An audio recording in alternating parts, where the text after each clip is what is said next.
नमस्कार दोस्तों, आज की कहानी है सालगिरह। मैं सोच रही हूँ अनीता दीदी की 25वीं सालगिरह आ रही है, तो क्या उन्हें अच्छा उपहार दिया जाए? आप क्या कहते हैं, क्या दिया जाए?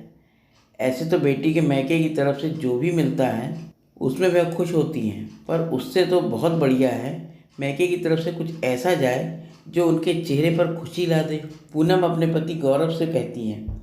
गौरव बोले, साल का आखिरी महीना चल रहा है, हाथ ऐसे ही तंग है। उस पर तुम कुछ अच्छा देने की बात कर रही हो। क्या देना चाहती हो ज़रूर तुम्हारे दिमाग में चल रहा है, तभी तुम इतनी प्लानिंग कर रही हो। तुम तो जानती हो, तुम कितना भी अच्छा कर लो, माँ और दीदी की सोच तुम्हारे लिए हमेशा नेगेटिव रहेगी। पूनम बोली, माँ कहती थी अपना फर्ज निभाती रहना, सोचने वाले तुम्हारे बारे में क्या सोचते हैं यह सोचकर अपना मन कभी दुखी मत करना और खुश रहना। बस मैं तो माँ की बातों का पालन कर रही हूँ, दूसरों की बातों से अपना मन दुखी नहीं करती। आप मेरे लिए इतना परेशान मत हुआ करो। जिस दिन माँ जी को हमारे रिश्ते का यह पहलू नज़र आएगा, उस दिन उनके मन से भी सारी निगेटिव भावनाएं मिट जाएंगी। गौरव बोला, जाने वह दिन कब आएगा। कभी कभी मैं बहुत खुश होता हूँ कि हमारा परिवार एकजुट रहता है, हर त्योहार को हम मिलजुल कर मनाते हैं। पर माँ और दीदी के कटु वचन से जब तुम्हारे चेहरे पर कभी उदासी आती है तो मेरे मन की सारी खुशी फीकी पड़ जाती है। और एक तुम्हें देखो, उनसे कितना कुछ सुनने के बाद भी तुम दीदी की 25वीं सालगिरह की तैयारी करना चाहती हो। मानना पड़ेगा तुम्हारे धैर्य को। पूनम बोली, अब छोड़िए नेगेटिव बातों को और कुछ पॉजिटिव बातें भी हो जाएं।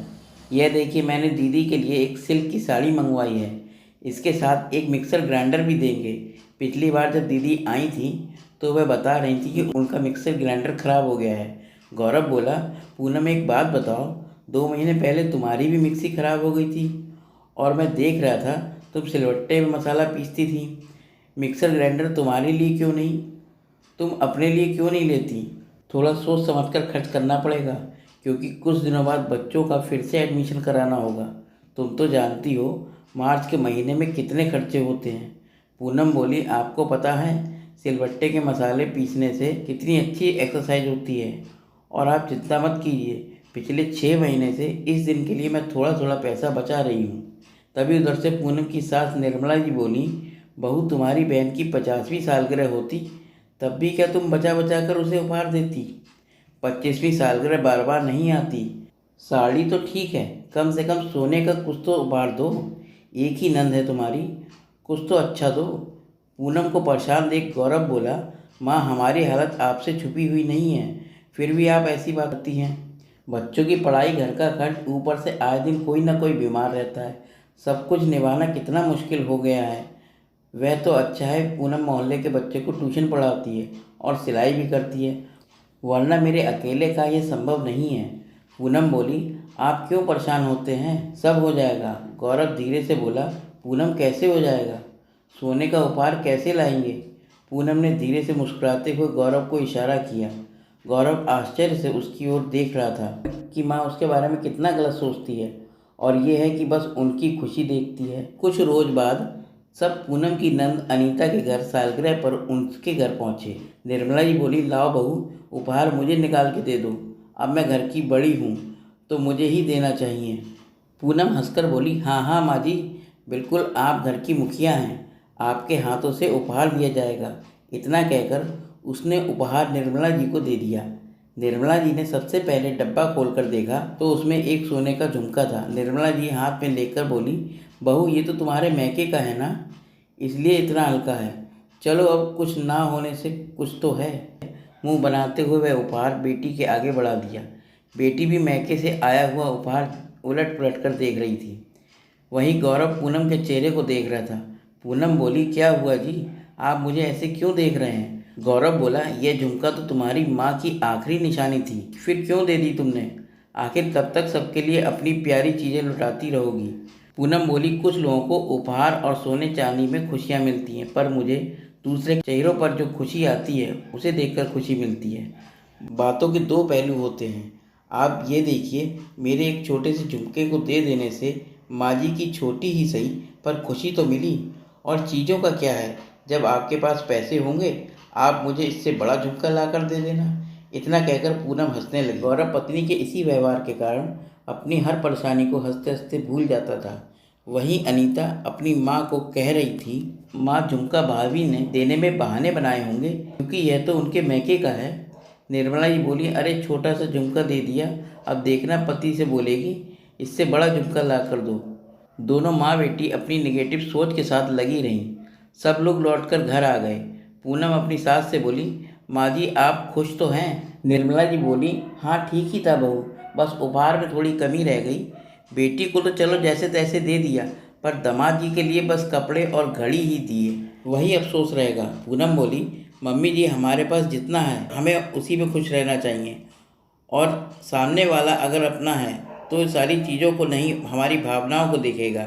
ऐसे तो इंसान को जितना भी मिले फिर भी वह खुश नहीं होता। यहाँ आप अपनी बेटी के लिए इतना सोच रही हैं तो क्या बेटी का फ़र्ज़ नहीं बनता कि वह आपके बारे में सोचे कि मेरी माँ ने जितना दिया उसी में खुश रहूँ। इतना कहकर पूनम अपने कमरे में चली गई। गौरव बोला, माँ क्या बोल रही थी? पूनम बोली, कुछ भी तो नहीं बोली, वही पुरानी बातें। गौरव बोला, मैं माँ के स्वभाव से भली भांति परिचित हूँ, कुछ भी कर लो वह खुश नहीं होंगी। पूनम बोली, अब यह सोचकर हम दुखी नहीं रह सकते। अगर हर कोई नकारात्मक सोच रखेगा तो संसार कैसे चलेगा? धीरे धीरे माँ जी को भी एहसास हो ही जाएगा। निर्मला जी किसी काम से बहू के पास आ रही थी। बेटे बहू की सारी बातें सुनी और उल्टे पांव लौट रही थी। तभी गौरव की नज़र उन पर पड़ी। माँ कुछ चाहिए था क्या? निर्मला जी बोली, नहीं बेटा, क्या चाहिए होगा? तुम अपनी माँ के बारे में क्या सोचते हो ये सुनकर बहुत दुख हुआ। गौरव बोला, आपने मेरी बात तो सुनी परंतु अपनी बहू की सही बातें नहीं सुनी। वह हमेशा आपके लिए, इस परिवार के लिए अच्छा सोचती है और बोलती है, और आप हमेशा दूसरों के बारे में सोचती हैं। आज आपने अपनी बेटी को देते समय एक बार भी नहीं सोचा, ये उसने अपनी माँ की आखिरी निशानी आपको हंसते हंसते दे दी। सोचिए उसकी जगह अगर दीदी होती तो क्या आपके कहने पे ऐसा कुछ करती? इतना कहकर गौरव वहाँ से चला गया। निर्मला जी ने सोचा कि सच में अगर अनीता होती तो मेरे कहने पर ऐसा कुछ नहीं करती, और बहू ने एक बार भी कुछ नहीं सोचा और हंसते हंसते अपनी चीज़ें नंद को दे दी। मन में कुछ सोचते हुए निर्मला जी भी अपने कमरे में जाकर सो गईं। अगले दिन निर्मला जी अपने समय पर जागी, पूजा पाठ करके बहू के पास गईं और एक डब्बा उन्होंने पूनम को पकड़ाया। पूनम मुस्कुराते हुए बोली, यह क्या है माँ जी? निर्मला जी बोली, बहू आज ना तो तुम्हारा जन्मदिन है ना ही तुम्हारी सालगिरह, पर मैं इस उपहार से हमारे रिश्ते की एक खूबसूरत शुरुआत करना चाहती हूँ। यह मेरी तरफ से तुम्हारे लिए है। पूनम ने जब डब्बा खोला तो उसमें खानदानी कंगन थे। पूनम आश्चर्य में थी क्योंकि उसने कंगन के बारे में अनीता से कई बार पूछा था। निर्मला जी बोली, बहू तुम कहती थी ना हमारे भी अच्छे दिन आएंगे, तो अब तुम्हारे अच्छे दिन आ गए क्योंकि हम सास बहू अब एक हैं। निर्मला जी के इतने कहते ही पूनम को गले से लगा लिया। गौरव बोला, माँ आपके अंदर ऐसा बदलाव कैसे आया? निर्मला जी बोली, बेटा सामने वाला अच्छा व्यवहार रखे तो कोई इंसान गलत व्यवहार कब तक रखेगा? तो मैं भी बहू के अच्छे व्यवहार के आगे बदल गई।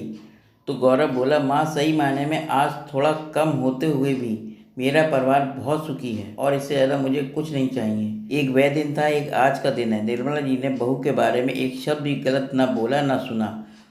दोस्तों आपको ये कहानी कैसी लगी? अगर ये कहानी अच्छी लगी हो तो मेरे चैनल को लाइक करें, सब्सक्राइब करें और शेयर करें ताकि मैं आपको और नई नई कहानियाँ लाकर सुना सकूं। धन्यवाद दोस्तों।